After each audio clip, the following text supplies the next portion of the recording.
Hi, I'm David Gross, back with you again for another one of my famous 101 tips and tricks for sublimation success.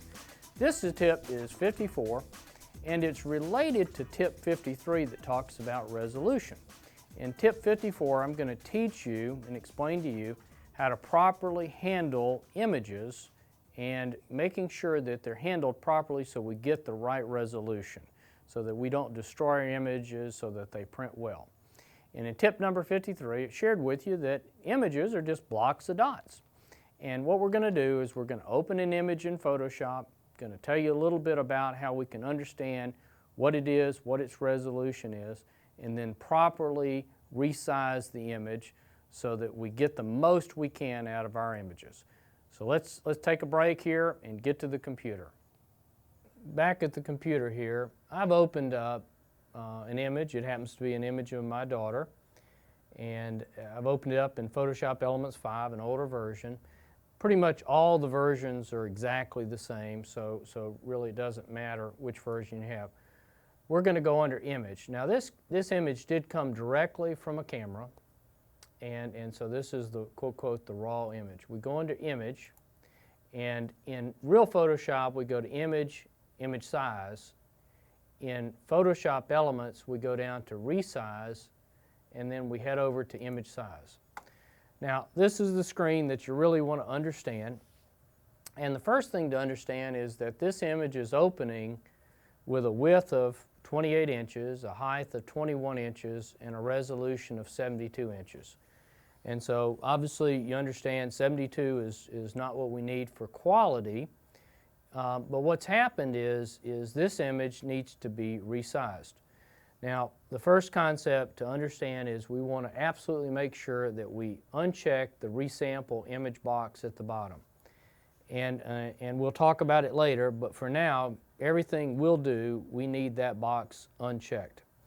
And so what we're going to do to prepare it for printing is we're going to change either the width or height.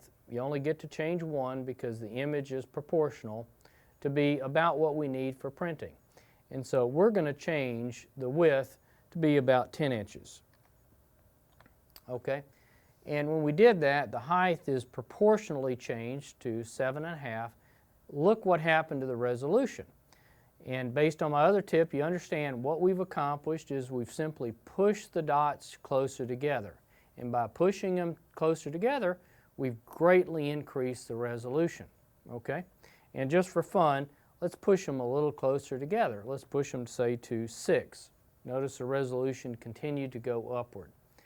And so based on my rule, is 200 dpi is what we need for a hard substrate. So we're going to change resolution to 200, and that lets us know the largest size that we could print this image with quality, okay, which is about 10 by 7. If we change it to 150, that's what I would call the limit for a soft substrate, 13 by 10. And so that helps you understand what happens when you push the dots closer together or pull them further apart. The resolution changes because the number of dots remains the same, but now they're pushed closer together or pulled further apart. Now, just to let you know what the resample box does is, let's say, for instance, that we were going to take this image and we weren't going to sublimate it, we were actually going to put it on the web. Well, web graphics only really needs to be 72 dpi. So what we would do first is we would size the image for the web, and let's say we want to size it for about 3 inches by 2.5, so fairly small. In preparing it for the web, we would check the resample box, and then we'd come over here and we would change the resolution to 72. And then we would hit OK. And what it's going to do effectively is the resample feature is going to throw away the dots that we don't need. So they're going to disappear. They're no longer going to be there.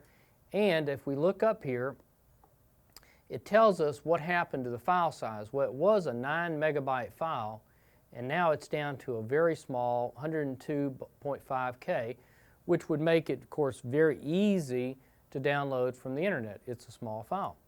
And so understanding this screen is just, of course, very important.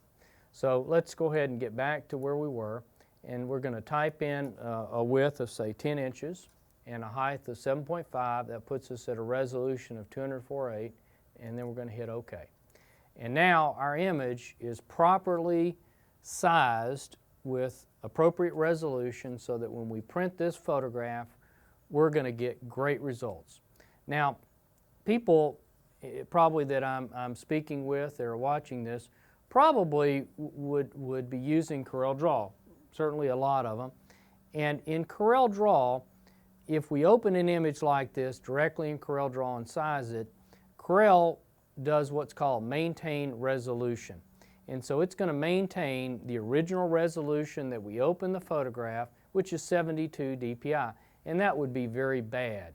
And so pretty much the way I preach around here is that we need to open our images in Photoshop or Photoshop Elements, and we need to go through this exercise to prepare the image for printing. After we've got it prepared, in this case, okay, we can then do a copy paste and we can pop it into Corel, and it's going to be all set for printing. So you don't really need to do anything. Now you can make small changes in Corel without a problem. But if we had opened this image, it would have opened at 72 dpi, we would have sized it, it would have been a disaster. Okay, and I'm going to demonstrate that. I've opened Corel X3, and I've opened the same image in Corel X3, and you'll notice it's humongous.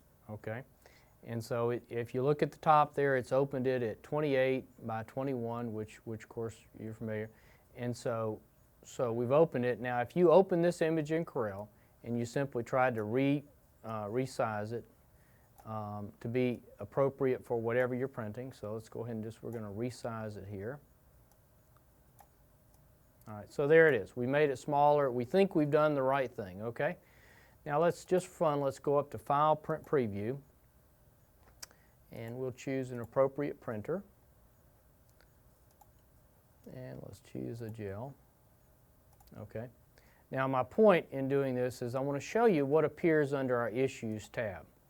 And this is what it is. It says Image Resolution below 96 dpi. So because we didn't prep the file, we didn't open it properly, we didn't size it properly, we have a 72 dpi image, and it's going to print terrible. And Photoshop and Corel is going to warn us at this point in time that this isn't good. We've done something wrong, or either that's the best the image can be. And so if you're paying attention to Corel, it will warn you if you've done something wrong like this. But the bottom line is you should have prepped it in Photoshop or Photoshop Elements first. Okay. Now, for those that for whatever reason really love Photo Paint, and Photo Paint's okay, and I do use it, but I use Photoshop or Photoshop Elements more. Photo Paint does have a similar feature in it, just like Photoshop, and that allows you to resize it. In Photo Paint, just remember when you go to use that feature that you want to check the box that says Maintain Original File Size. Well, I hope this has been a useful tip for you. Please always let me know how I can clarify and do a better job for you. You can email me at dgross@condi.com. Thanks for watching our videos. Till next time.